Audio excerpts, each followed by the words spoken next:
Hey, what's up, guys? See the mic working? Got the mic working. I'm gonna start off on the dollar really quickly. As you can see, we are still in that 4-hour fair value gap. So we'll be testing to see if we get above it. It looks like there's a good chance we do print above it. We're at the top end so early in the morning. Here's the daily. Again, we're going with the narrative that we swept the sell side, we tapped into this weekly order block, and now we're going to go and start taking buy side. And what we need to do is we need to watch to see if these PD arrays that we were targeting on the downside are going to act as inversions and resistance if we want to go up. So that's how we're going to tell if we're going up or if we're just going to come up to these levels for a continuation lower. I'm believing that we're going to go up. But let's watch these daily order block, daily fair value gap. And the first thing we'll need to see is this 4-hour fair value gap give way. We have Powell speaking today. We have him speaking twice. So I think there's a good chance I probably won't trade today. It's the last day of the month. We are opening up a new monthly candle. Just know that. But it's the last day of the it's the first day of the month. We're opening up a new monthly candle, but it's the last day of the week. So we're still printing this weekly. As you can see, it looks like we came down, tapped into this volume balance.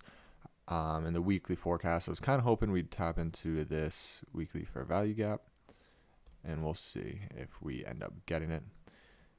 Here's our range on the daily for NASDAQ.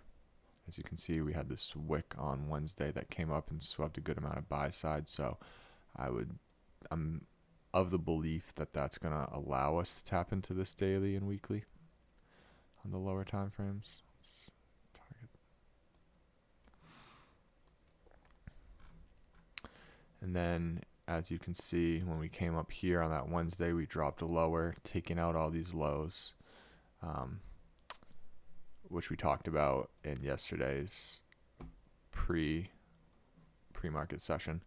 So we broke below them and we came back up. The interesting thing is ES is way up here.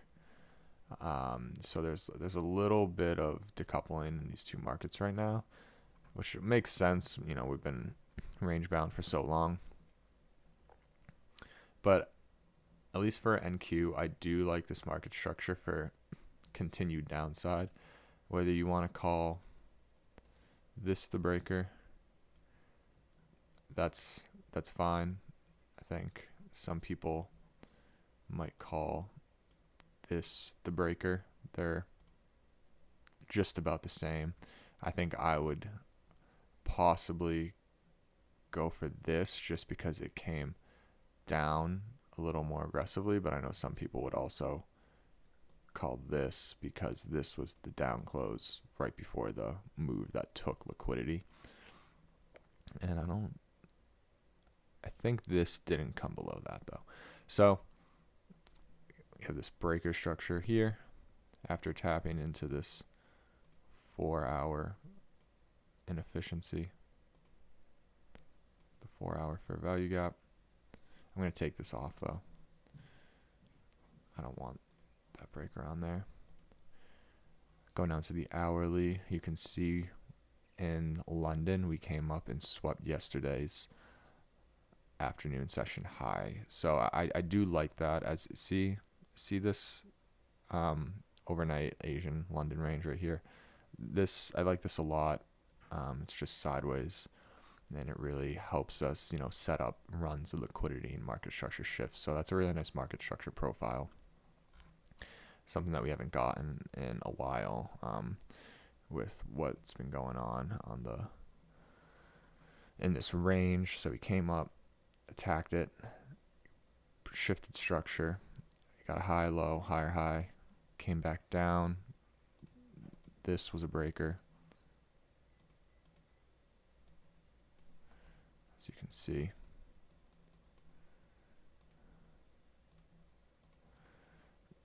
Left this inefficiency, which came in, touched the breaker, Now we're going lower. So I am of the belief that we're attacking this sell side. Again, you know, going back to our thoughts on trading in a range, it can be dangerous to try and short down to the bottom of this range, because if we want to stay in a range, you know, this lower quarter would be the area to long back into the range. And you don't know when it is going to finally break out of the range and go for these inefficiencies. It looked a lot exactly like it was going to do that yesterday, and then look what happened. So I think this price action yesterday just proves that, you know, even though you break below lows and you have the market structure shift on these higher time frames, they're still going to hold the market in consolidation as long as they want.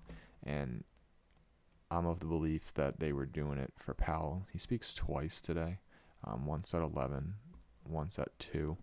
I'm guessing it's like 2 separate events, because usually when he speaks, if he speaks for like one long event, it's, you know, they'll mark it with one time. That's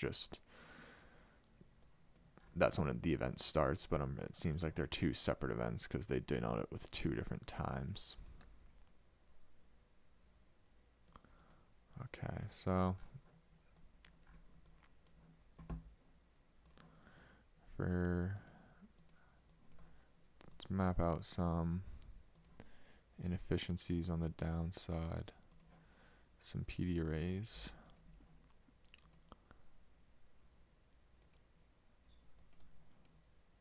So you can already see we're tapping into that. Good open.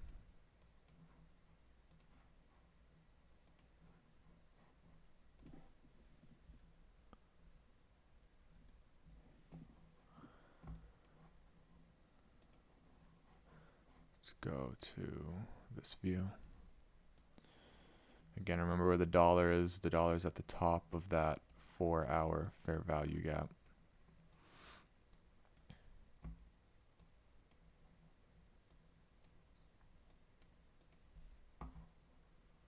Most likely just gonna be kind of watching price action today.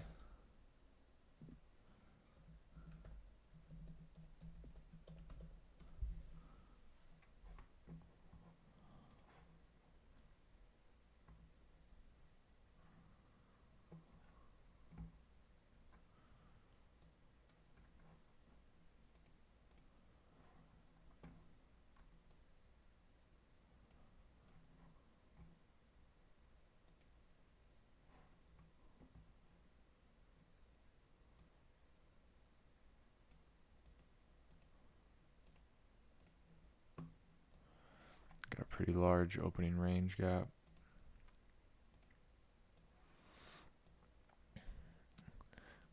I think, you know, with the breaker structure and just the way we left this gap, I think it's not going to want to return to it. Well, actually, it's pretty high up here, so wait, hold on, need to fix it. No, it's the open. Okay, pretty big.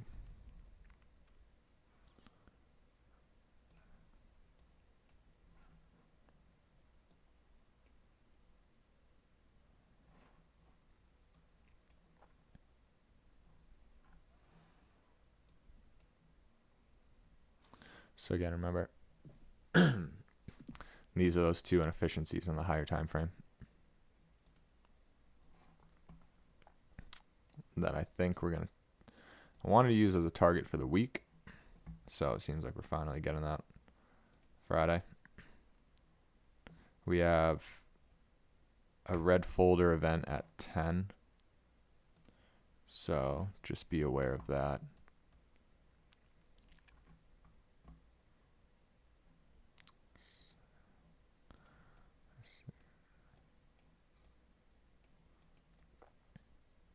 Yeah, super interesting. There does seem to be a little of kind of like a decoupling of ES and NASDAQ. I'm sure once they leave the range, they'll start working together. It's just, as you can see, this sell side low on ES is way, way, way down here. And even this low right here, that kind of what it is, this low right here that started this run up, we haven't taken it on ES yet, but we're well below it on NASDAQ. And remember, ES on the higher time frames closed like way up here. It's like in the top quarter of the range, whereas NASDAQ's in the bottom quarter. So that's just something to note.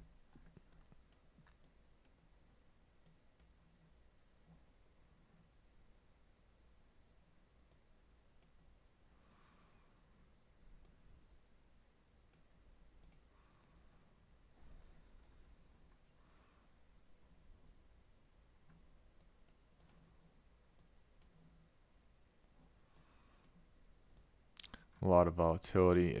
And think about it, if we want, so we're in this range and we don't really know what side we're going to break out to. This, we would have a very, very premium, or not, sorry, we'd have a very, very discount PD array somewhere in here, whether it's this low, whether it's this last down close candle, whether it's this mitigation block right here, low, high, fail to make lower, low, higher. These can be considered very, very discount PD arrays if we were to go up. And notice how ES is up in its, upper quadrant. So I do think if we get above this breaker, an opening range, there's no way we're going to get below it. I think it's a really good line in the sand, and I like it. I like it as a line in the sand.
So I'm watching to see this for value gap right over here. We drew it out. We closed below it on the 5-minute. Now we're coming back up into it.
Okay, so we're breaking above it. We're digging up back up into this opening range gap.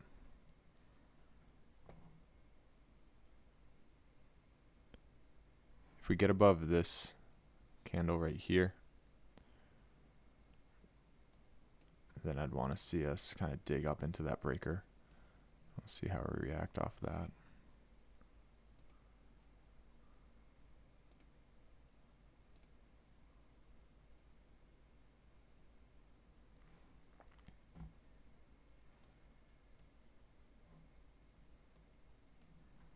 But again, remember, if we want to, if we were planning on staying in this range until Powell speaks, this bottom quarter is a really good discount to be in.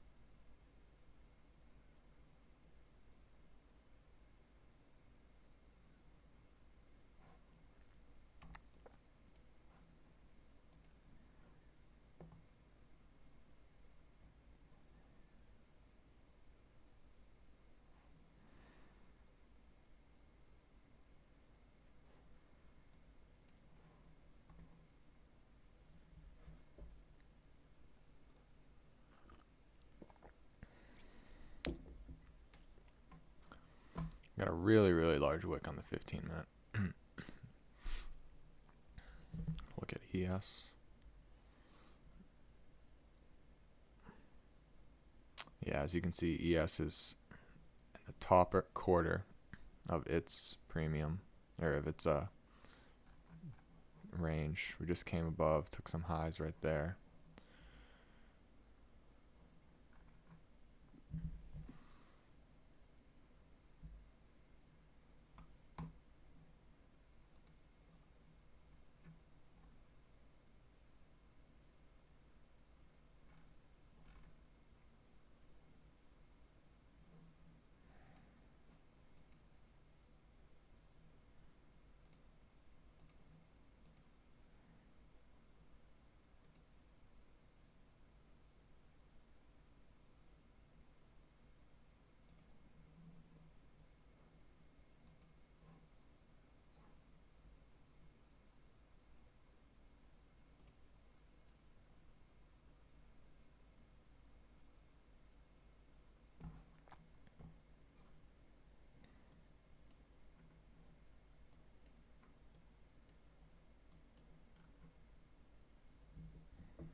Dollar looks like it's poking up above that 4-hour fair value gap we talked about this morning.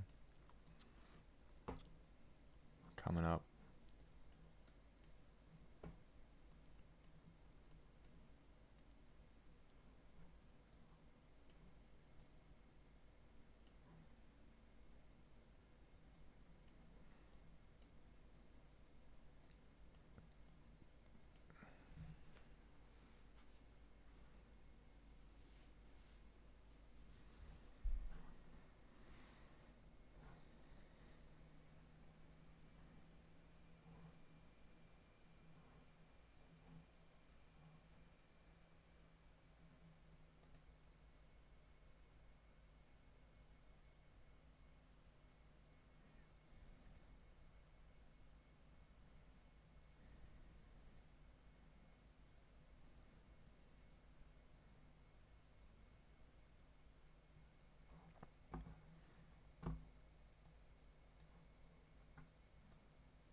I am liking the idea that this 5-minute down close was a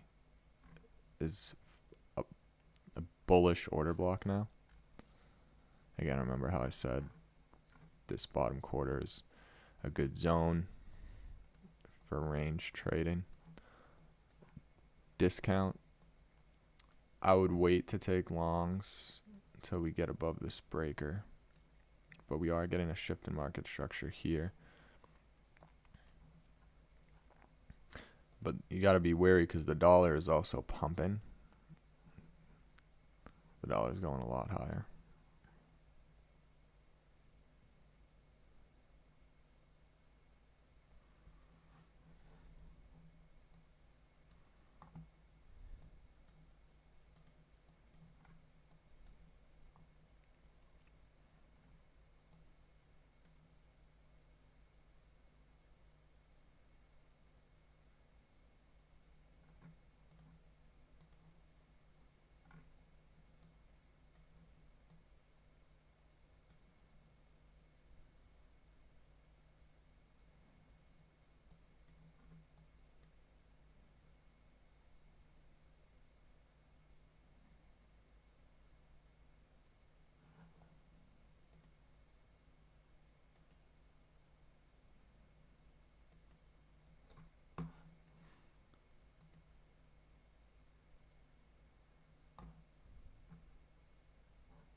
Yeah, so you can see ES is right above these highs. It closed candles above these highs. So it's just another example of how, you know, these markets are a little decoupled right now.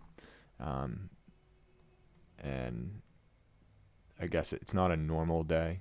You know, this day is the last day of this week, but it's also the first day of the December monthly candle. And we have Powell speaking twice. So, and it's like following this long range. So it makes sense.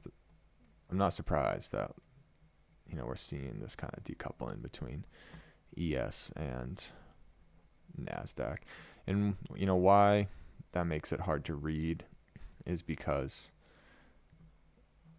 I guess to say it really simply, is you don't know if something is a market structure shift or a sweep in liquidity, really. Not that you don't know, it's just a lot harder to read.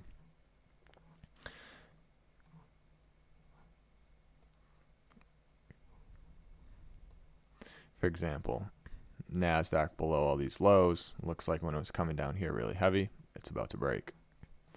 ES wasn't below these lows, ES was up here. So it was holding a different structural pattern. And then because NASDAQ can really move a lot more violently than ES, we see this. We see it come down, and then we can see this such a large wick form on the 15-minute. I'm curious to see what the dollar does, because the way with ES being up in the top end of the range, and just the way this 5-minute candle came down and then returned back up, I really think, you know, just looking off of this NASDAQ structure, it looks like we're going to go to the upside, and this is going to be a order block, but I don't want to commit to the upside if the dollar is showing so much strength to the upside as well.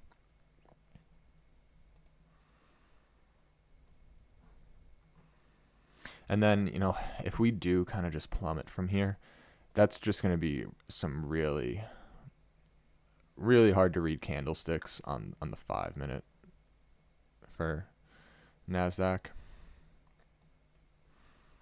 It's really hard whenever you get like a big down close candle, some big up close candles, and then, you know, on the off chance that the dollar keeps going and we do come back down to this new week opening gap, the 5-minute will be another large down close candle.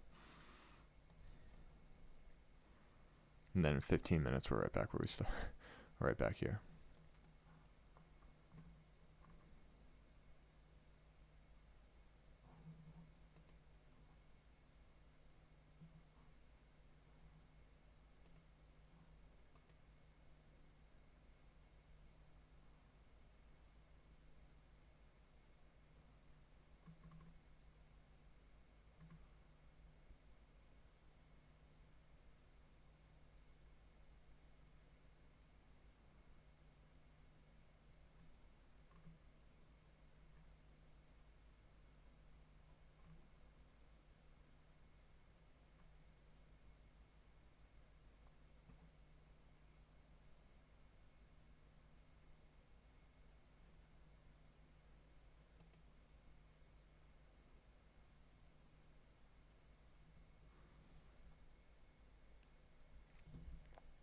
But again, I said my line in the sand was, you know, this breaker, which is lining up nicely with the consequent encroachment of this opening range gap.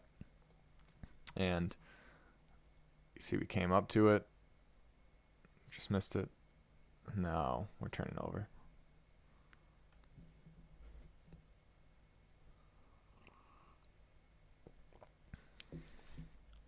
Again, with these markets decoupled like this, it's going to be harder to make sense of what's going on.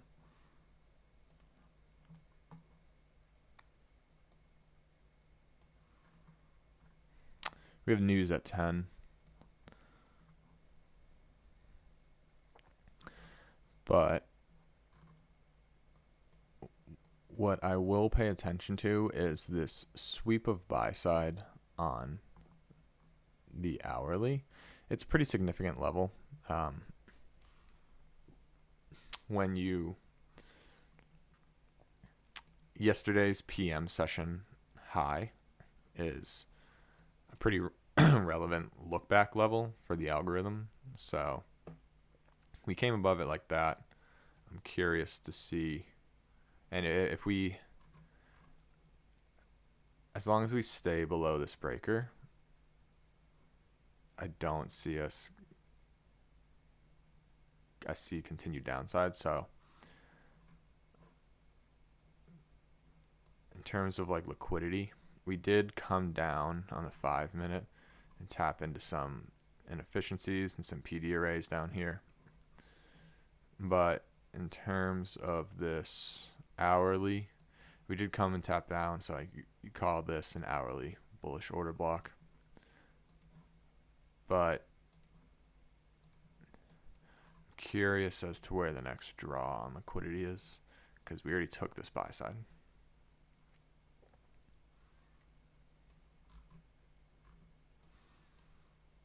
And we still have a lot of sell side that hasn't been taken down here.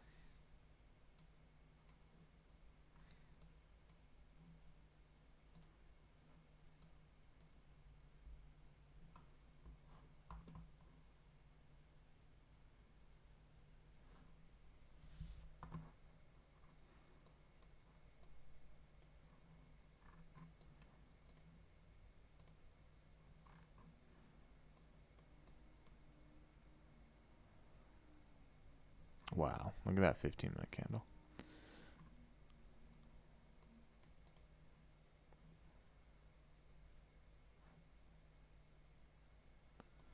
Okay, let's see what this news gives us.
Dollar's still going higher. I'm going to go to the dollar.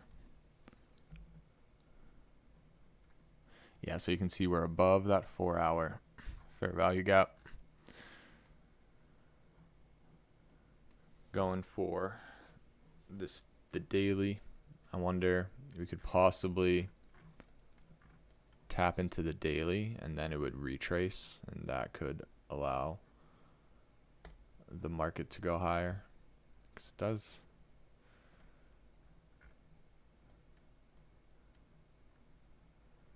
Let's see.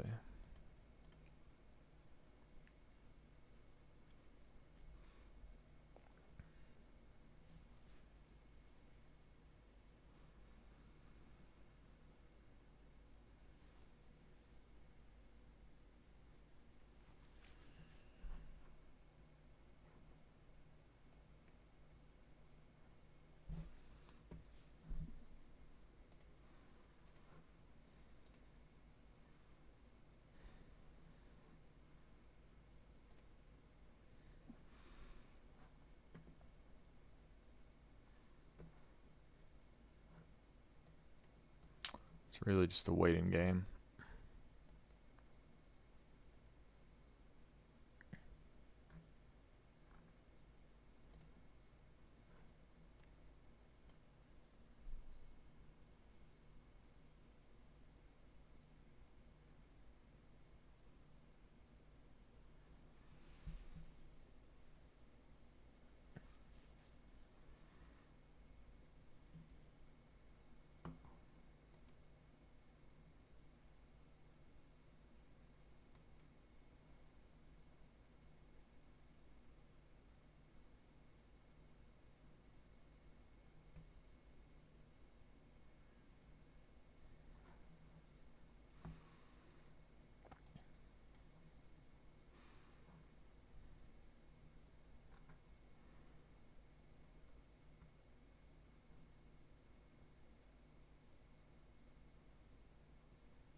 So if we do get above this high, I think we got a lot of room to the upside. But again, I'd really wait until we get above that breaker.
Dollar showing continued strength.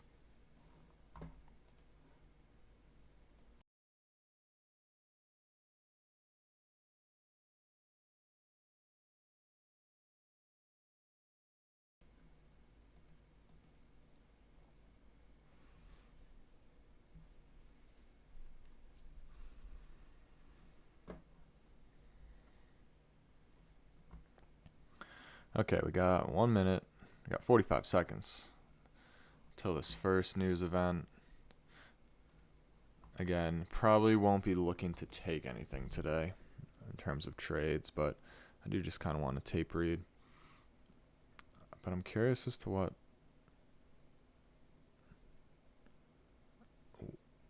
where Powell is speaking.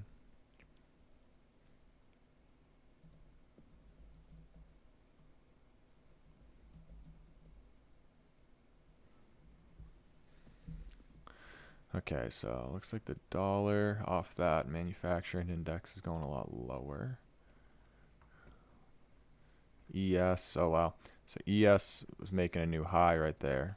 NASDAQ isn't. So again, just another kind of example of this decoupling that's making it less probability.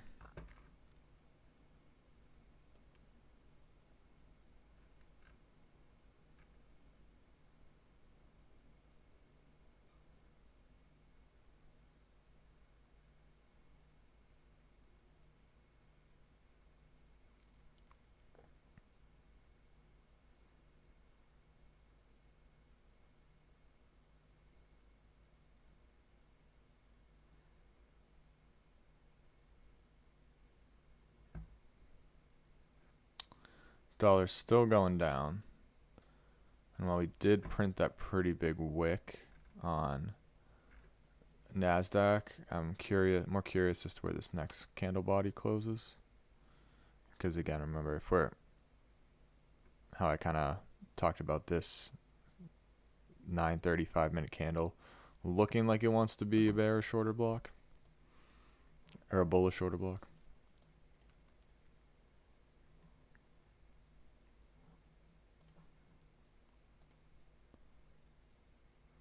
And if you can see, if you draw the fib out on it,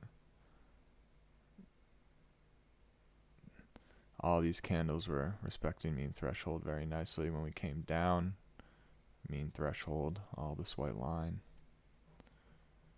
Now we're going higher. Yeah, if the dollar continues, I think we're going to get through this breaker. ES is completely pumping. Yeah, we're probably going to get through this breaker. And then probably get up to this new week opening gap. We have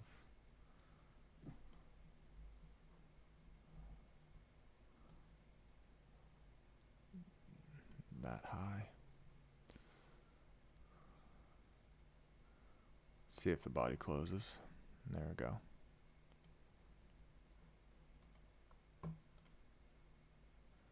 I'd be patient on that one, yeah.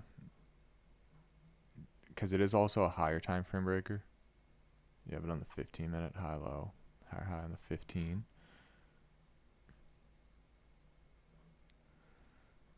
Let's see where the dollar dropped to. I have a feeling that it...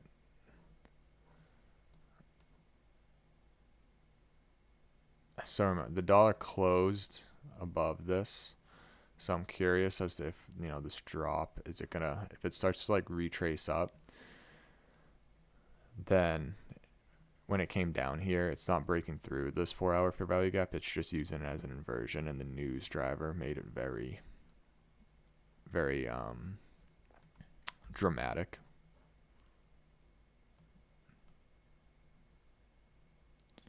And if it does use it as an inversion, then that means, where's my chart? That means we still have downside.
So even on the 1 hour, this was a liquidity sweep on the 1 hour, pretty clean one. And remember, it was this London Asian, or during the London session, we took the Asian and New York PM yesterday high. So again, you know, if you want to zoom out on this hourly chart, I really think this is kind of a good barometer of direction.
Yeah, again, it's one of those days where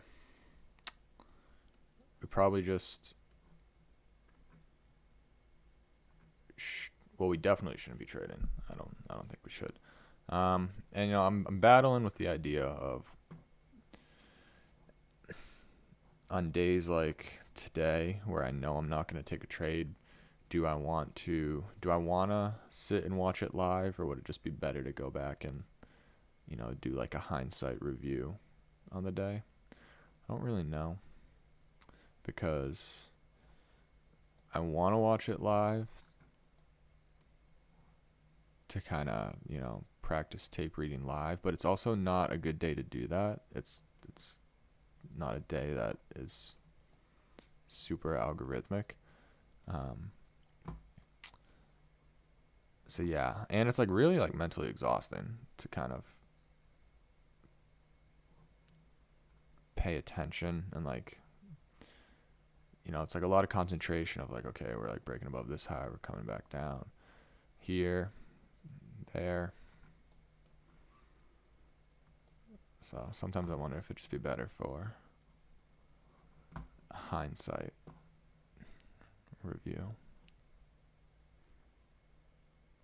So right now, for a dealing range, we have, this is our top because it took the buy side. This is our bottom because this is our lowest swing in a bearish structure down. So again, we're right. I know there's a lot. Let me do this. So I took the higher time frame off. We're right at equilibrium of our current dealing range. Which means this is a good area to go short if you think we're going lower.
And then it also, again, Powell speaking at 11.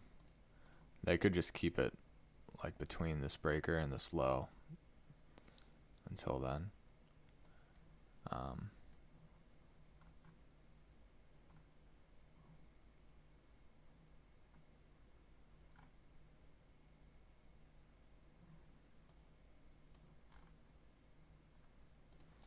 Let's look at the daily.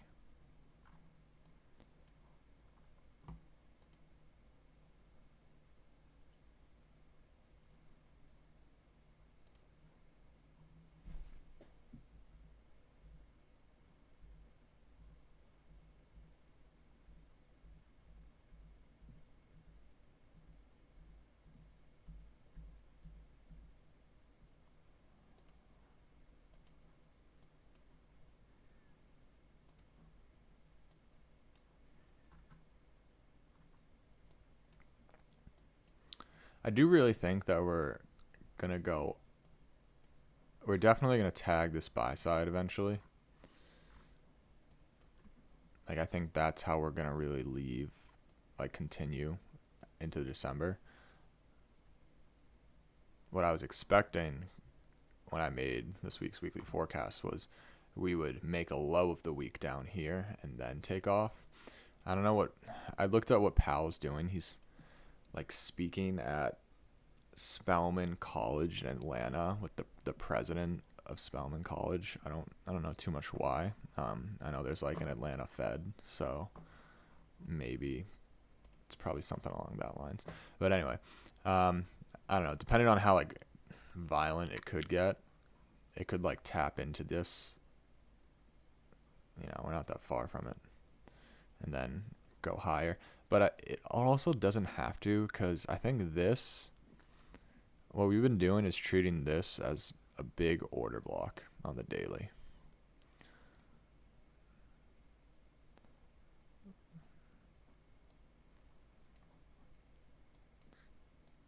So I think we're definitely going to make it up to this buy side.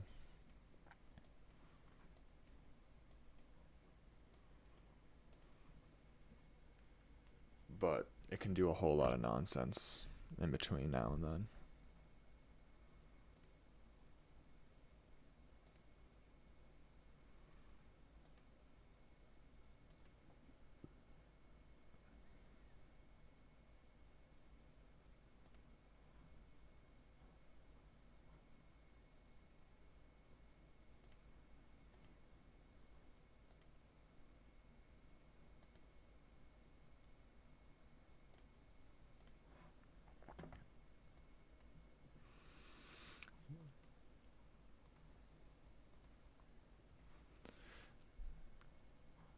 Yeah, again, so remember we closed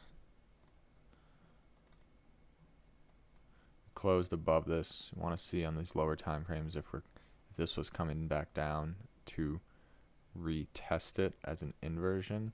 The ultimate test will be whether the 4 hour at 10 o'clock closes above this green area or not, because if on these lower time frames we close in it, then it still really was just what the real like determining factor is when you're looking for, like, say a 4 hour fair value gap, where the 4 hour candle prints. So we can kind of try and predict it early based on these lower time frames, but the real definitive thing is where the candle closes on the same time frame that you drew the inefficiency on.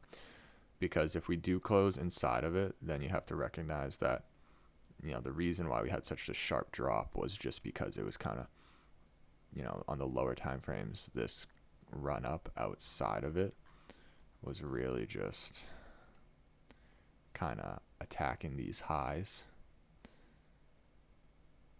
This high right here specifically.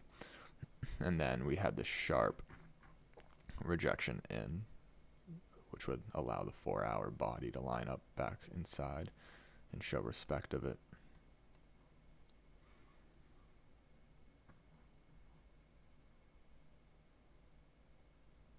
Now this one closes at 11 on the dollar.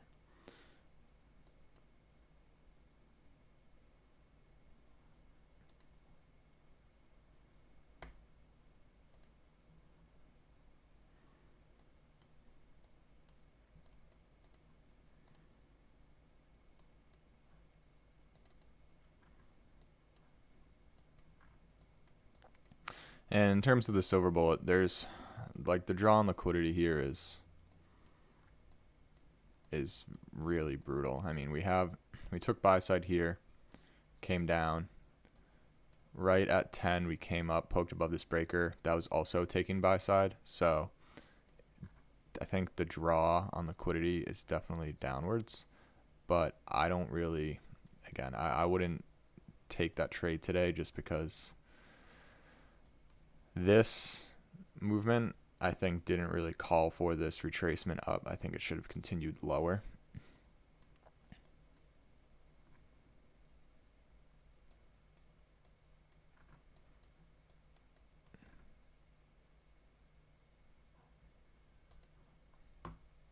There hasn't been a fair value gap, it looks like.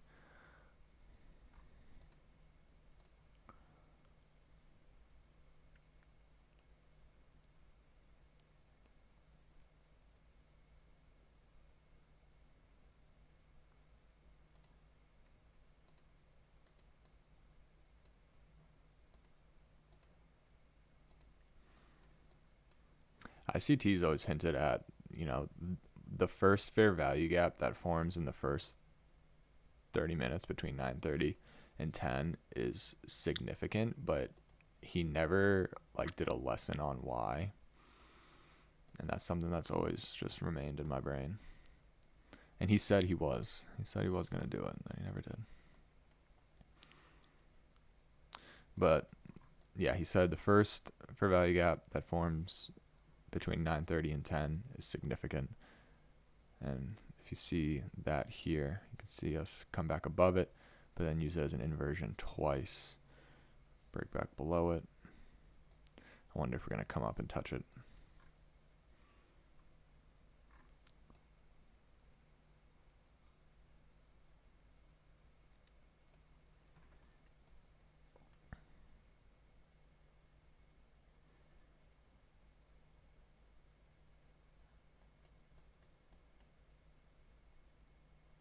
In terms of this breaker structure on this 15-minute, notice how this 15-minute wick came up and it touched, but it never got above that up close candle.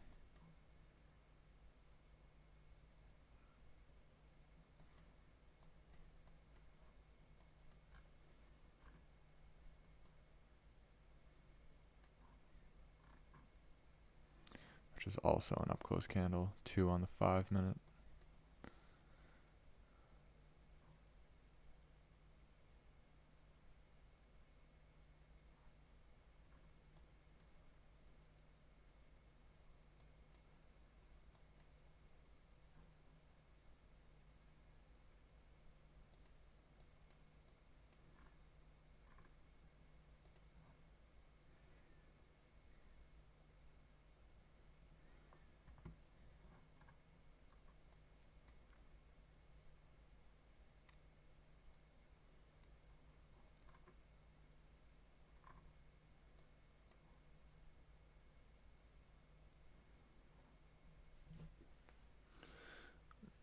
Curious as how it reacts off this.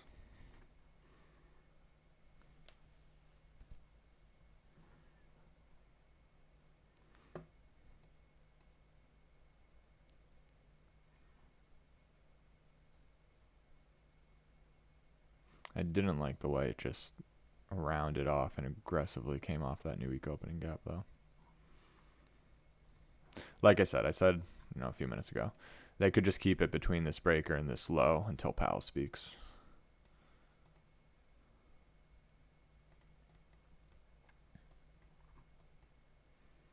If they wanted to.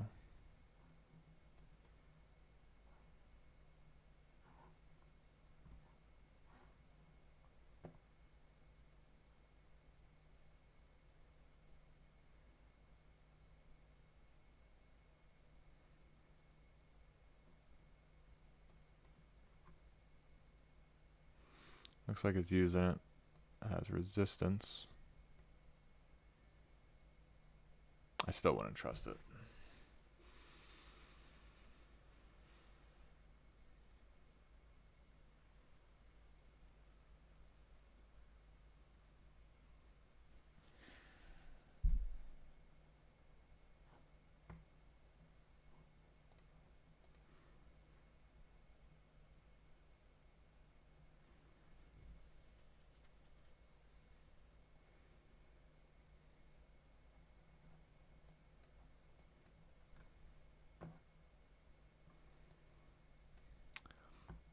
I want to see if it goes for this low or if it just closes above this for value gap.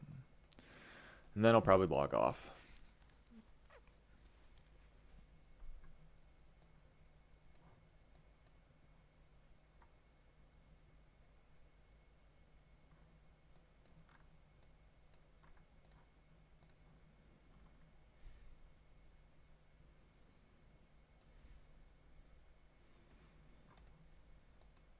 Hopefully Powell speaking really sends us out of this range.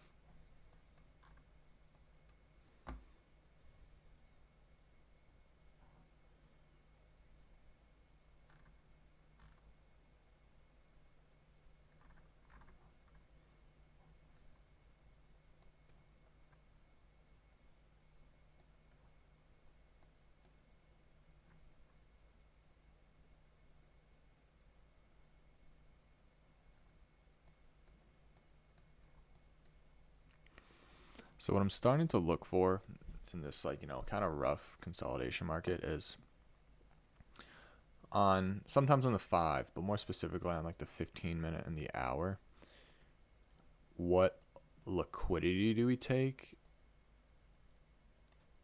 Because you can have some, market structure shifts that don't take liquidity, for example.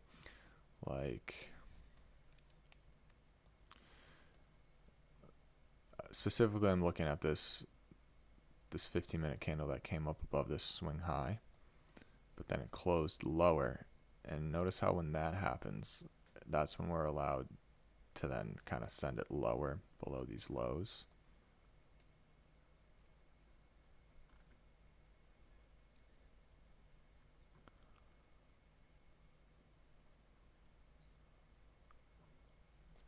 And then in terms of, to the downside, this candle right here, it looks like it came right past consequent encroachment of this wick, but more specifically, these bodies. So ICT said before that, the bodies are where the bulk of the volume are. So you could still, if we came down to this consequent encroachment, you could still say we took some liquidity here. And then we came running up higher, took it on the buy side here. That allowed us to go lower. So right now, if you frame it where we're at in those two contexts, we took buy side there, and we took sell side there. So now this is even more rough because we're going to have to get below or above one of these, this low or this high, for new sell side, new buy side.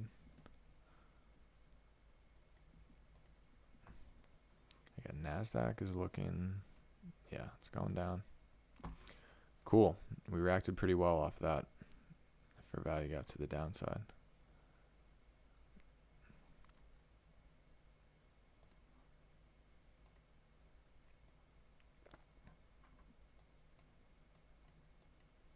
See, I'm of the belief that on a more trending day,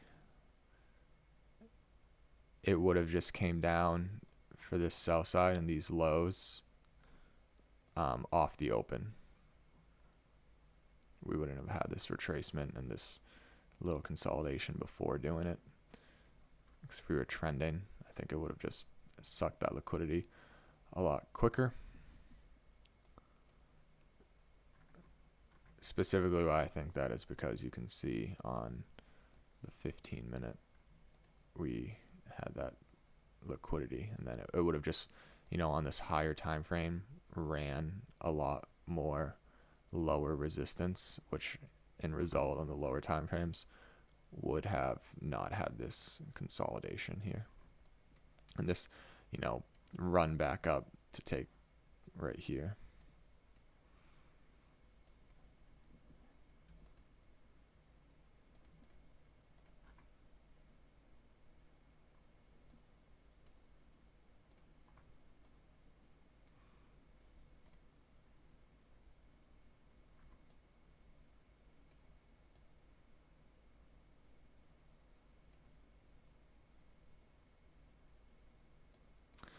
So if you look on ES has this fair value gap here that it tapped into. It looks like that's the ES silver bullet. NASDAQ never got to that fair value gap, but you could probably say that this was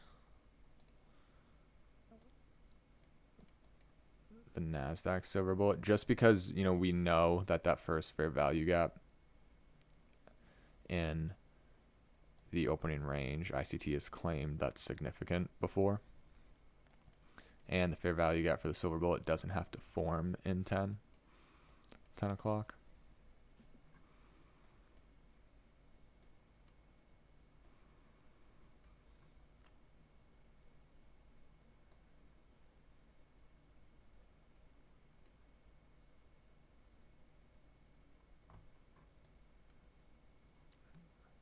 Finally got below that low. See this low next.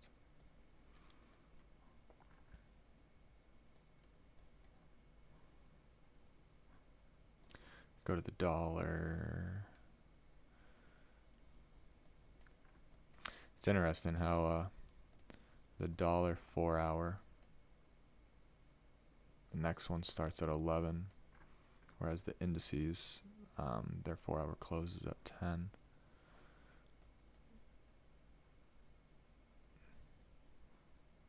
Yeah, so for the dollar, I'll be interested in seeing whether this 4 hour candle at 11 closes above this fair value gap or not. It is, as you can see here on the 1 minute, it's not far from doing it, but where it closes will, kind of hint at what the algorithm wants to do and how it plans on respecting this 4 hour inefficiency.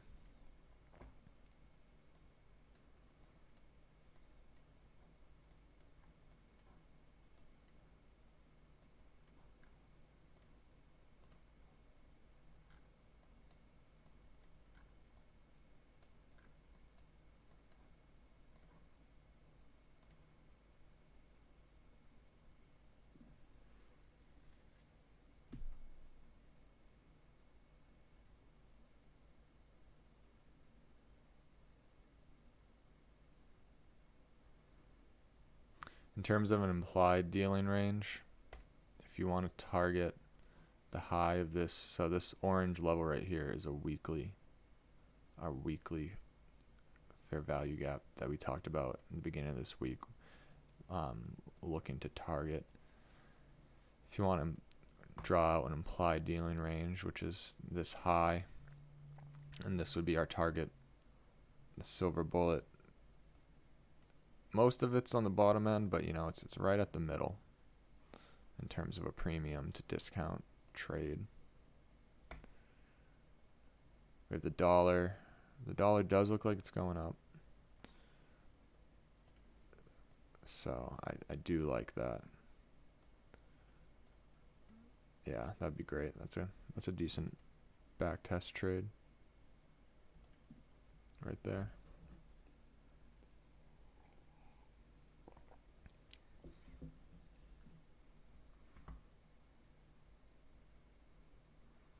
And what you'd want to see is it now that it kind of took, this liquidity, and it looks like it's breaking into more of a trending on this 1 minute. So you'd really want to see these up close candles act as support. Again, it can get above this and tap into this. This right here was the entry, so I don't know if I would enter. I wouldn't trust really entering again.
So you can see we came to this low, 15-minute low. Remember what I said about the 15-minute and up liquidity pools they always seem, in this market specifically, it seems to react pretty sensitively around them. The trade was there. That's why I wouldn't really, I don't know if I'd re-enter anything, because with the real trade, like what gave this higher probability was you had a decent amount of distance for this next low and then this sell side here. So after taking this buy side right after 10, and then we shifted the market structure, it's favorable that it'll go to that next low, and that will be a good profit target. And then what you do is you'd hold out for this level and possibly this orange level. But after we took this low, and even more so this low, re-entering wouldn't be that high probability because you just took liquidity. So now it's allowed to go back up and get above this silver bullet, this fair value gap that you originally took. So again, I wouldn't re-enter again because we took this low and then this sell side, and it now has a higher chance of coming back up and violating this high.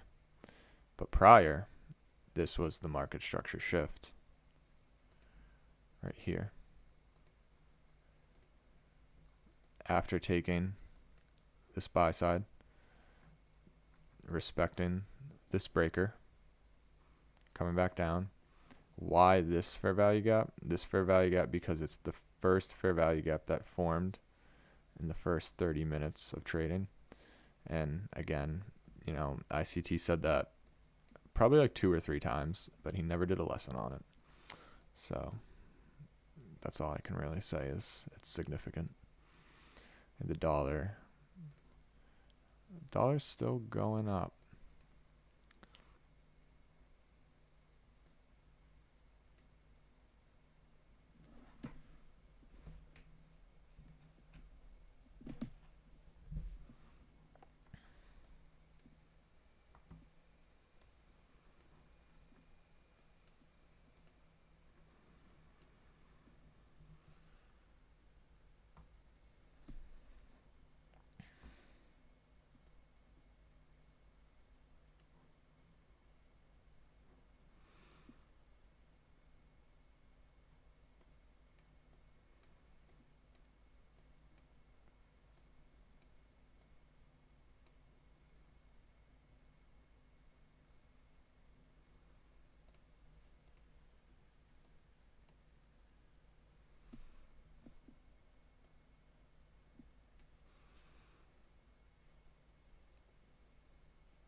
Cool. I'm going to log off. Just to reiterate, very, very low probability conditions today. I would not suggest trading. Remember, you know, there are easier days when we do start trending out of this range again. It'll be a lot easier to find the draw on liquidity. It'll be a lot easier to determine the direction of the day, and when it does move in that direction, it'll be a cleaner delivery. As you can see in our weekly forecast, I did call for a down close day.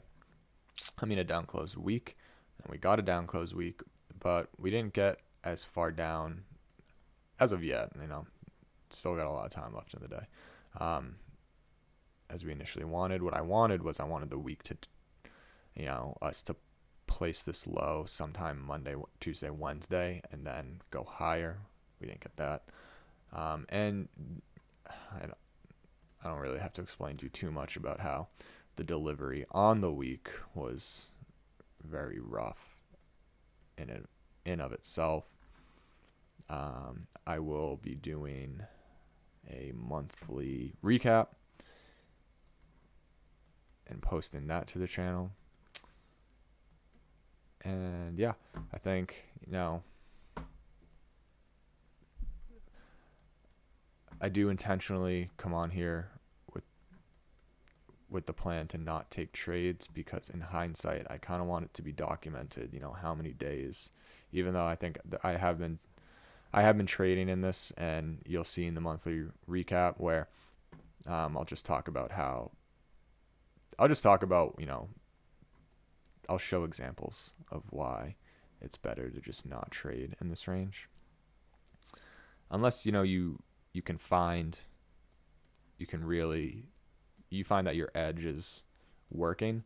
But if you start to kind of take some losses, it's definitely one of those things where it's like, okay, you need to like not force it. One of the big reasons why I didn't trade today, we called out this fair value gap, and I was like, it could, didn't know if it would, but it did. And then it's kind of hard, because now, there's certain days where you might take a trade. Like yesterday we took the trade and we took a small loss, and then, you decide not to trade the next day, and a setup that maybe you would have took actually pans out, and that's trading.